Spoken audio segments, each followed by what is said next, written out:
If you have multiple investments and assets and even liabilities, or an estate plan, or you have a need for tax planning or retirement planning, you probably should consult with a financial advisor. They can help you to manage your finances more effectively, mitigate risks you may not even be aware of, and ultimately achieve your long term goals. For many people, it can be overwhelming when it comes to managing their money. They don't even really know where to begin. If that's you, I encourage you to become knowledgeable enough so that you know what's going on in your affairs. But that a lot of times is a perfect time to hire an advisor. Hi, my name is Annette Ba'u, your host of the Wealth Inside and Out podcast. I'm a certified financial planner and founder of the Millionaire Insider. For over 30 years, I have been advising and researching the top 1% of millionaires, and I am passionately obsessed with money, mindset, and the intersection of self-worth and net worth, and how the two connect and allow us to live fulfilled and wealthy lives on our terms. I'm a Midwestern girl who had a dream, began investing $25 a month 35 years ago, and today have a multi-million-dollar net worth.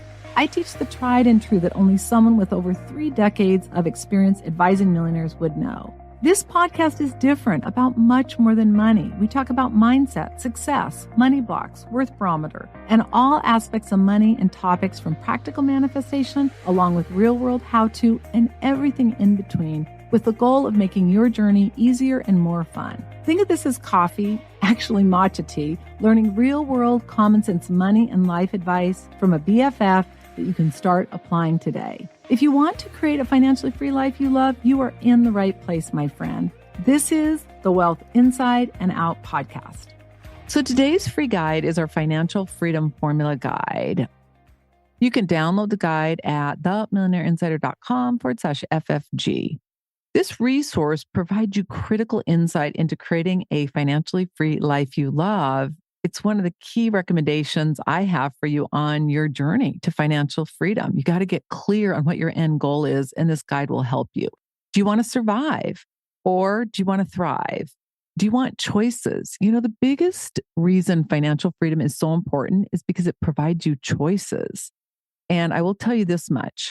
It's a lot better on the other side when you have money, because most problems, if you think about them, are solved by money. Like if you have money, it's not a problem, right? But when you don't have money, you can't get the healthcare you need. You can't help your kids out. You can't help yourself out. And you just have a lot less choices. But this guide is going to provide you insight on the 3 elements of the formula and why the worth barometer is so critical to your fulfillment and achieving your goals and enjoying it in the process, even when things aren't going great. It also provides insight to determine what you want and how it's going to look, what it's going to look like. You got to get clear on that. You also will gain valuable insight on the 3 levels and why they're so important to creating your dream life. This guide literally provides you the step-by-step to help you get clear on what you want so you can create a plan and achieve it. I encourage you to download this free resource again at themillionaireinsider.com/FFG. You're going to love this resource. In fact, my opinion, it's probably one of the best resources I have developed over my career. All materials and intellectual property are copywritten by themillionaireseries.com. The information we provide is not intended to replace any advisor or specialist or to provide you any investment, estate, financial, tax, retirement, or any planning or healthcare advice. All participants agree to hold millionaireseries.com and its affiliates harmless for results achieved or not achieved, and all international copyrights are reserved. For today's show notes, you can go to themillionaireininsider.com/43. Let's dive into how to choose a financial advisor. Today, you're going to learn what a financial advisor can provide you, if you even need one, the process for choosing a financial advisor that works for you and your situation, the types of financial advisors, questions to ask when finding a financial advisor, and then 5 steps on how to choose a financial advisor. In the world of finance, seeking guidance from qualified professional that gets you your goals can be priceless, but you got to make sure that it is the right one. Sometimes people don't even know what a financial advisor can provide them. So let's just review it for 1 minute. The first thing they can offer is investment management services, as well as retirement, estate, and tax planning, as well as just financial planning. Before you dive into choosing the right financial advisor or how they charge fees, I want you to first of all look at your situation and find out if you even need one. The first thing you got to determine is if you need to hire one person or a team of financial professionals, meaning a financial advisor, a CPA, an attorney. That's really the core team. And then from there, you might need other people, specialized attorneys, things like that. And you got to, first of all, determine that. But the first decision is how complex are your finances? So, for example, if you have multiple investments and assets and even liabilities, or an estate plan, or you have a need for tax planning or retirement planning, you probably should consult with a financial advisor. They can help you to manage your finances more effectively, mitigate risks you may not even be aware of, and ultimately achieve your long term goals. The next thing is your knowledge and confidence in managing your finances. For many people, it can be overwhelming when it comes to managing their money, and they don't even really know where to begin. If that's you, I encourage you to become knowledgeable enough so that you know what's going on in your affairs. But that a lot of times is a perfect time to hire an advisor. Another reason is because you've had significant life changes or you're going to. And examples include divorce, end of life, somebody in your family's dying or has died, or possibly you're approaching retirement or you need to create a plan for retirement. Possibly your children, maybe you, but possibly your children are starting a family, or you have a new grandchild and you need to update that estate plan, or you're considering buying a second home, or you need to look at the tax ramifications of it. In all of these situations, a qualified financial advisor can be really helpful in making sure that you create the right plan and that the life transition is as smooth as it can be. I share in one of the episodes I just did on finding money that one of my clients' children got divorced and she did not even realize that she had quadro. She kind of remembered it, but literally it's over 60,000, maybe even $70,000 she would have left on the table had we not needed to see her divorce decree and her name change. It's amazing what happens when we have transitions happening and we're not in the right mindset to be able to plan for them. And divorce and end of life are two of the most common. The next reason is you need help because you have a specialized situation and you need somebody who has the knowledge in that area, such as estate planning, tax planning, or investment advice, or even wealth management services. Somebody who's got the expertise in those areas can help tailor a plan that works for you and guide you through some of the challenges that can occur. I just got done reviewing an estate planning document and it was unbelievable the number of issues that came up. I know for a fact this attorney has used that estate planning document for years. The reality of it is, no one has really read it because if they had, there were provisions in there that were just absolutely crazy, allowing the trustee to pretty much do whatever they wanted to do. And so, again, you just got to be paying attention to that. And if that's not your expertise, then you got to hire somebody who has the knowledge and the expertise to be able to support you in that process. Another reason, obviously, there's a variety of them, but the fifth reason is time constraints. If you lack the time or expertise in managing your money, that's where you can really use a financial advisor. It'll free up time for you and also provide you peace of mind knowing it's taken care of. And a lot of times this can occur later on in life where maybe you managed it early on, but now you're getting older and you realize the need to have somebody assist you, or you manage it and you want to make sure that if something happens to you before your partner, that there's somebody who can step in and help them manage it and that it's somebody that's going to really have their best interest at heart. So now let's look at some simple financial solutions, robo advisors, and when you lack resources. If your financial situation is relatively straightforward or you can't hire an advisor, I encourage you to go out and get some of the free resources available. You can go to themillionaireinsider.com/free hyphen financial hyphen advice. I share a lot of resources there that can provide you some insight on accessing free resources if your situation doesn't warrant an advisor. You can also go to themillionaireinsider.com/blog or themillionaireinsider.com/podcast. All of those are going to help you learn more information and start beginning creating your plan and going through the motions. Now, if you do need an advisor, then you need to go hire one. Possibly you are on top of your finances and you're more kind of like a do it yourselfer. A robo advisor may work well for you. The thing you have to realize about whether it's a robo advisor or a robo managing your money, they're not humans. And so oftentimes what ends up happening, just like with AI, if you're using AI right now, is they don't connect the dots. And so you got to make sure that either you're connecting the dots or hire somebody who can connect the dots for you. Another option is to take an online course or join an academy. Our Money Mindset Academy, you can go to themillionaireinsider.com/MMM to access that. But that's a great resource if you are beyond doing it yourself, but you're not yet at a place where you can afford an advisor or you know if you need an advisor. Now, if you do need an advisor, then you can go to themillionaireinsider.com/support hyphen request. And there you can fill out a form and it's going to go through the gyrations to really get clear on where you are and how one of our advisors can best support you.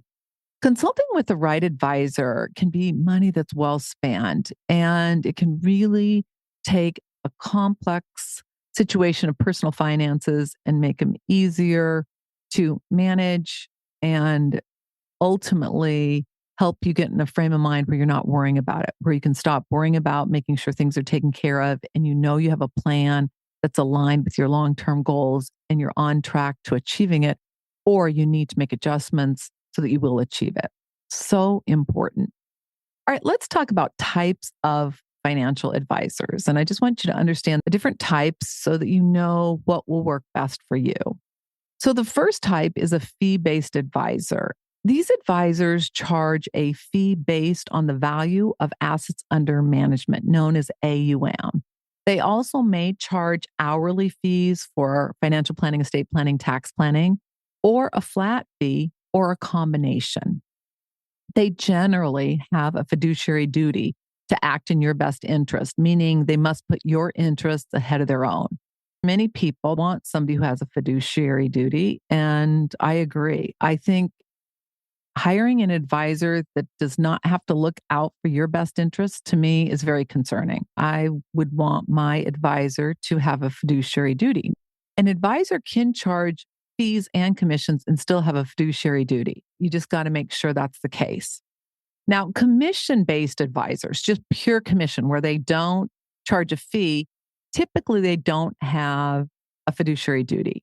A lot of times they sell investments or insurance, and they're more in the mode of selling as compared to advising.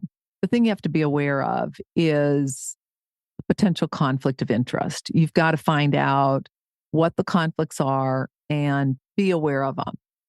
Sometimes certain commission-based, they're not really even advisors, they're more like agents or brokers, recommend products because they generate higher commissions.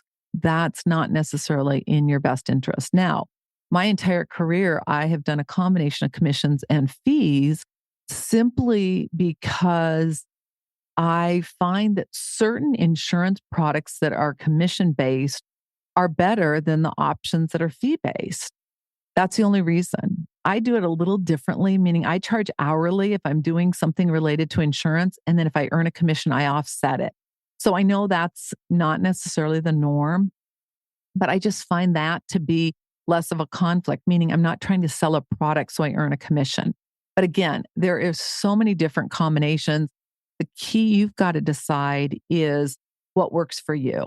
Now, there's a combo advisor, which I just discussed. The key with a combo advisor where they're earning commissions and fees is you want to understand the financial advisor fee structure, how they're paid. Because what you don't want to do is get in a situation where you thought you had an advisor, but really the person's just trying to sell you a product. They might be trying to sell you investments, they might be trying to sell you insurance, but they're not looking at your overall plan. Rarely do I find that to be the best option. And one of the things, and again, this is not an always, but the vast majority of time, a good advisor is going to start with the financial plan and they're going to complete a financial plan and you're going to have clarity on where you are, what you want to achieve, what you need to do to get there before they ever start recommending any type of product to solve your issue. Again, that's a rule of thumb, but it's something to be aware of.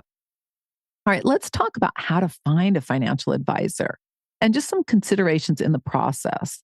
So, once you've determined the type of advisor you want and where you need financial advice, that's critical because you want to make sure that the person giving advice has the credentials. One of the things I want to share that I think is so important is there are so many people right now out giving investment advice who have never been through a down market. Now, I'm not saying somebody in their 20s or 30s can't give you insight and be helpful. I mean, I was there at one point. It's kind of terrifying to think of. But when you've lived through a prolonged down market and you see what happens and you see what comes with that, that is priceless. And so, what I encourage you to do is just make sure whoever you hire, if you do hire somebody, that you understand the pros and the cons. All right. So the first thing you want to do is know the advisor's experience, education, and professional designation, such as are they a certified financial planner, CFP? Do they have expertise with retirement plans, assuming you have one? All of those things are important. Do they have expertise in estate planning or tax planning? You want to know where you need help first and foremost before you are hiring someone. The next thing is to determine the investment philosophy they have, meaning how do they manage risk? Again, do they have experience with markets going up and down? Again, you got to be aware of that. Now, you may not be concerned, but I'll tell you this much. In 35 years of doing this, I've seen a lot of people who are aggressive growth investors when the market's going up, not as many when it's going down. So you got to be aware of that. And you got to have somebody that can help navigate that for you so that you don't have some surprise and finding out you can't retire when you want to. All right. The third area is the fee structure. You want to, again, clarify the advisor's fee structure, including any commissions or hidden fees. You want to know what those are. The fourth is communication and accessibility. You want to like their communication style and their availability to answer questions and to make sure that you feel supported. Now, one of the things I encourage you to consider is getting an advisor that doesn't just agree with everything you want. One of the things I have seen in my career with advisors who have taken advantage of people is they say, I just don't know what happened. He was the nicest advisor and I never ever had any problem with him. I'm like, well, did he ever disagree with anything you thought or give you other recommendations? Never. I'm like, okay, that's a red flag.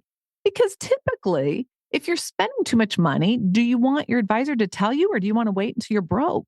I always find that so fascinating because one thing I've seen, and granted, I mean, this obviously is just an example of what I've seen and what I've heard, is that when you have an advisor that never ever disagrees with you or never ever sheds light on something that you might not believe to be true, I think that's a red flag because there's going to be times where your advisor thinks you should do something and maybe you think you should do something else, or maybe you're spending too much money, but your advisor never tells you. I remember interviewing a woman and she was using a financial advisor locally who was very reputable. A year earlier, he had come and said to her, you're going to run out of money.